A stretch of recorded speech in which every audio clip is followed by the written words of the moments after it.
လောက်တစ်ဖက်နဲ့အင်္ဂလိပ်စာလေ့လာနေရတဲ့သူတွေအတွက်လေးလံကောင်းလေးတချို့မျှဝေပေးပါမယ်ပေါ့နော်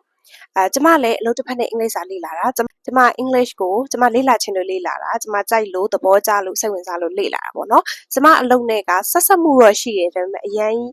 ဘယ်လိုပြောမလဲအရင်တိုက်ရိုက်ကြည့် English language အပေါ်မှာမှီခိုနေရတာမျိုးမဟုတ်ဘူးပေါ့နော်ဆိုတော့အဲ့လိုမျိုးအလုပ်တစ်ဖက်နဲ့အင်္ဂလိပ်စာလေ့လာနေတဲ့သူတွေအတွက်ကျမလုပ်ခဲ့တဲ့နည်းလမ်းကောင်းလေး၄ခုကိုမျှဝေပေးမယ်ပေါ့နော်ပထမဆုံးတစ်ခုကတနေ့ကိုအင်္ဂလိပ်စာတစ်နာရီခွဲလေ့လာမယ်လို့သတ်မှတ်ထားရင်မပြည့်မချင်းအနားမယူနဲ့ဥပမာကိုယ့်အလုပ်က duty off သွားရင်ဆင်းသွားရင်အလုပ်ဆင်းပြီးငါဒီနေ့အင်္ဂလိပ်စာမလေ့လာသေးဘူးတစ်နာရီလေ့လာမယ်လို့သူကတန်ထိတ်ထန်ချထားရဲဆိုရင်အဲ့တစ်နာရီကိုမရရအောင်လေ့လာတစ်နာရီပြည့်အောင်လေ့လာပြီးတော့မှကိုလှုပ်ရှားရှိရဲ့ကျန်တဲ့အလုပ်ကိုလုပ်အနားယူဖုန်းကြည့်တာဒါမျိုးလုပ်နောက်နေ့ကျမှပေါင်းလေ့လာလိုက်ပါမယ်တို့နောက်နေ့ကျရင်နှစ်ဆလုပ်လိုက်မယ်လို့အဲ့လိုမျိုးမရအောင် slow and steady ပဲတစ်နေ့တစ်နာရီဆိုတာက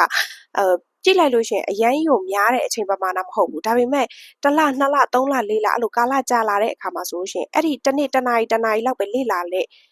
လာတဲ့အချိန်ကကိုယ့်ကိုအများကြီး improve ဖြစ်စေတယ်ပေါ့နော်ဆိုတော့တစ်နာရီလောက်ဆိုပြီးတော့အထင်မသေးနဲ့တစ်နေ့ကိုပုံမှန်လေးလေ့လာသွားနောက်နံပါတ်2အချက်ကအားလက်အချိန်တွေမှာအသုံးချဥပမာကိုကနေ့လည်ထမင်းစားနားတဲ့အချိန်ကြီးနည်းနည်းပါအလုပ်ပါတဲ့အချိန်ကြီးအဲ့လိုချိန် duty တဲဝင်နေရတဲ့အချိန်မှာတော့မှ15မိနစ်လောက်နည်းနည်းနားရတယ်မိနစ်20လောက်နားရတယ် line သုံးမယ်ဖုန်းသုံးမယ်ဆိုလို့ရှိရင်internet ဖွင့်ပြီးသုံးရင်တော့မှ English short video လေးနားထောင်တာလို့ဥပမာ listening skill ကောင်းအောင်ဒီ video အတူလေးတွေနားထောင်တာကိုယ့်စက်ကနေ shadowing practice လေးတွေလိုက်လုပ်ကြည့်တာနောက်ဒါမှမဟုတ် English speaking patterns အသစ်တစ်ခုခုလောက်ကိုကအဲ့အချိန်လေးမှာဖတ်နေတစ်ခုခုလောက်မှတ်ပြီးတော့လေ့လာလိုက်တာမျိုးအဲ့လိုမျိုးဂျာအားတဲ့အချိန်ပုစီလေးတွေမှာလည်း English နဲ့ပတ်သက်ပြီးတော့ approach လုပ်ဖို့နော်နောက်တစ်ခုကကြတော့ကိုယ့်ရဲ့ English စာကို practice လုပ်တာကိုအချိန်သီးသန့်ပေးဖို့ခက်ခဲတယ်ဆိုလို့ရှိရင် daily life မှာအသုံးချခိုင်းတာဥပမာကိုကမနက်အိပ်ရထားတဲ့မျက်နှာသင်တယ် think about in English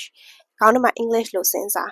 Oh I wash my face brush my teeth and I'm ready to go for work and I had breakfast some blah blah blah မဟင်းကဘာညာတာကပေါ့ကိုဒီ daily routine လုပ်နေကြအလုပ်တွေကိုဒီပါဇက်ကအတန်ထွက်ပြီးမပြောရင်တော့မှခေါင်းထဲမှာ English လိုလေး simple sentence လေးနဲ့စဉ်းစားကြည့်ပေါ့နော်အဆင်ပြေတယ်ဆိုရင်လည်းကိုယ့်ပါဇက်ကနေ practice လုပ်တယ်လို့မျိုးပါဇက်ကနေထုတ်ပြောပေါ့နော်ဒါဘာမှရှက်စရာမလိုဘူးလေကိုဘာမတက်တာသင်ရမှာပဲလေချိုးကတော့မရှက်ဘူးလောက်တာပဲနောက်ဆုံးတစ်ခုကကြတော့နောက်ဆုံးအရေးကြီးဆုံးအချက်ကကိုယ့်ရဲ့အားလက်ရက်တွေကိုလေအလဟတ်သက်မသုံးလိုက်စေချင်ဥပမာကျမတို့ကဘယ်လိုလဲဆိုတော့အလုပ်